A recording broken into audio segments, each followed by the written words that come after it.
आपका एक विषय है जो है वेश्यावृत्ति। तो जो वेश्यावृत्ति है वह क्या है? सबसे पहली बात है यह। तो वेश्यावृत्ति का मतलब होता है कि जब कोई जो सेक्स वर्कर है वह पैसे के बदले या किसी भी प्रलोभन के कारण अपने जो यौन संबंध होता है वह स्थापित करता है। सबसे पहले हम यह जानेंगे कि जो वेश्यावृत्ति का कारण है वह क्या है। तो मुख्यतः जो वेश्यावृत्ति का कारण होता है वह होता है गरीबी, अशिक्षा,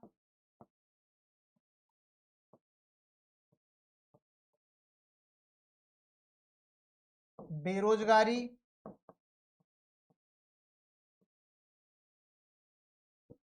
ये जो वेश्यावृत्ति में संलिप्त जो महिलाएं होती हैं यह मुख्य कारण होते हैं। गरीबी, अशिक्षा, बेरोजगारी।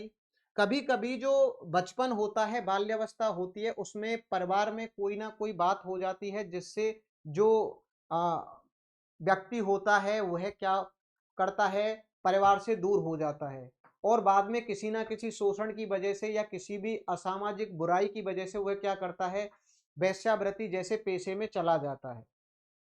तो मेरा यहाँ पर आपको बताने का जो मुख्य मकसद है वह यह है कि जो वेश्यावृत्ति है वह भारत में कानूनी तौर पर सही है या नहीं है, या गैर कानूनी है, या इसके कुछ मापदंड हैं। तो हम जो वेश्यावृत्ति है उसको दो रूपों में देख सकते हैं। एक इसका है सामाजिक पहलू कि भारतीय जो समाज है वह वेश्यावृत्ति को लेकर के क्या मत रखता है, और दूसरा जो वैधानिक जो परिप्रेक्ष्य है, यानी कि जो भारतीय कानून है, जो सुप्रीम कोर्ट है, जो संविधान है, जो रूल है, रेगुलेशन है, वो इसे लेकर के क्या कहते हैं। तो हम सबसे पहले बात करते हैं समाज के संदर्भ में। अगर हम सामाजिक दृष्टिकोण देखें तो जो वेश्यावृत्ति में संलिप्त महिलाएं होती हैं, जो सेक्स वर्कर होते हैं, उनको समाज एक पाप के नजरिए से देखता है, एक कलंक के तौर पर मानता है। यह आप सभी इस जानकारी से विदित होंगे कि जो वेश्यावृत्ति में संलिप्त महिलाएं हैं उनकी भारतीय समाज में क्या दृष्टिकोण है।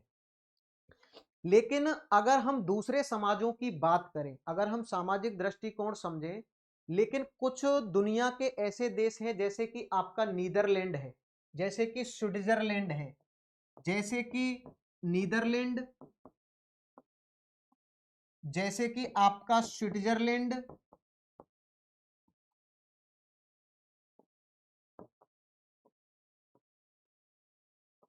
आपका न्यूजीलैंड, आपका जर्मनी। अगर हम इन देशों की बात करके चलें तो यहाँ का जो समाज है इसे सामान्यतः और मुख्य रूप से जैसा भारत में दृष्टिगत होता है ऐसा नहीं है, बल्कि वह जो समाज है वह इसे एक कानूनी पेशा मानता है और एक आर्थिक विकल्प के रूप में देखता है। अब बात आती है कि भारतीय समाज में यह पाप है, यह कैसा है, अनैतिक है।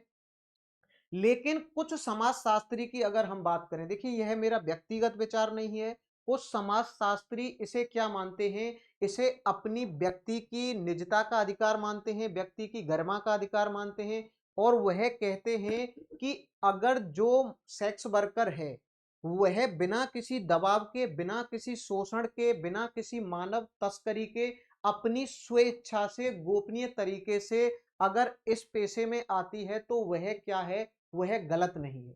तो कुछ समाजशास्त्री इस बात को मानते हैं, जैसे कि जो समाजशास्त्र के जनक हैं अगस्त कॉमेट, समाजशास्त्र के जनक हैं अगस्त कॉम्ट। इनका जो मानना है,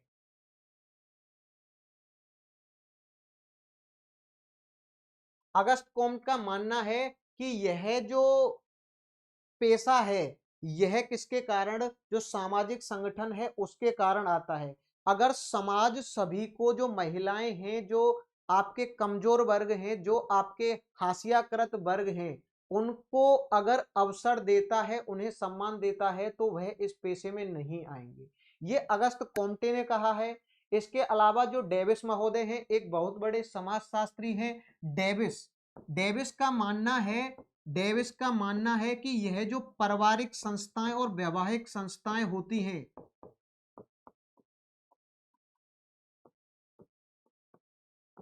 वैवाहिक संस्थाओं और पारिवारिक संस्थाओं को तोड़ने से बचाता है। कारण क्या है कि जो डेविस महोदय हैं, इन्होंने कहा है कि यह जो यौन संबंध हैं, जो पैसे देकर के यौन संबंध बनाए जाते हैं, इससे क्या होगा कि जो पुरुष अपनी यौन इच्छाओं की विवाह के बाद पूर्ति नहीं कर पाते हैं, वह उन इच्छाओं की पूर्ति करते हैं। साथ ही साथ समाज में यौन हिंसा और बलात्कार जैसी जो घटनाएं हैं, उनमें कमी आती है। यह बात कही थी डेविस महोदय ने।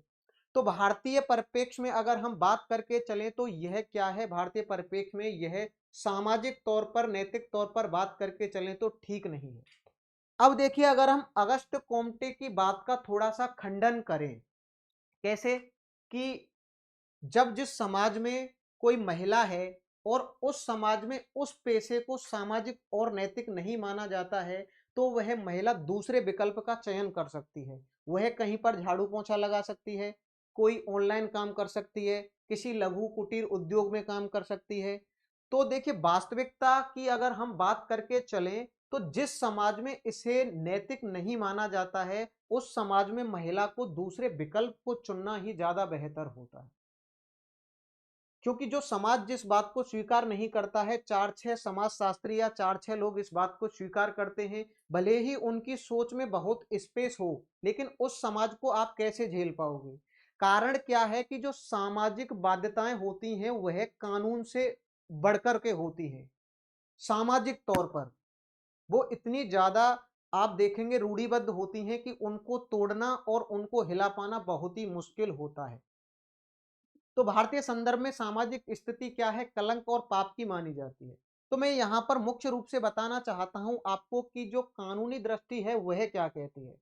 तो 2022 में सुप्रीम कोर्ट ने कहा था, आर्टिकल 21 का हवाला देते हुए, कि यह व्यक्ति की निजता, व्यक्ति की गरिमा का अधिकार है। जो वेश्यावृत्ति है, जो सेक्स वर्कर होते हैं, वह क्या है, वह गलत नहीं है। अब फिर दिमाग में आएगा कि जो शासन प्रशासन है वह वेश्यावृत्ति पर रोक लगाने का प्रयास करता है और जगह जगह पर आपने देखा होगा कि छापेमारी होती है। कारण क्या है, अगर कानूनी परिप्रेक्ष्य को समझे तो, कि सबसे पहली बात, आप किसी वैश्यालय का संचालन नहीं कर सकते हैं।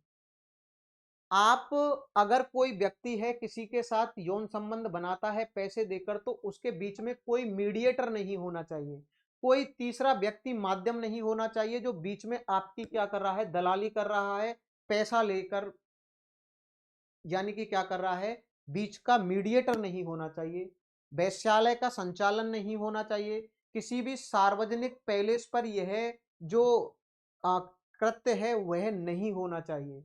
साथ ही साथ आप देखिए, गोपनीय होना चाहिए, स्वैच्छिक होना चाहिए। ऐसा नहीं है कि जबरदस्ती किसी महिला पर यौन संबंध स्थापित कराए जा रहे हों, उसका शोषण किया जा रहा हो, या किसी भी प्रलोभन की वजह से उसे इस पेशे में उतारा जा रहा हो।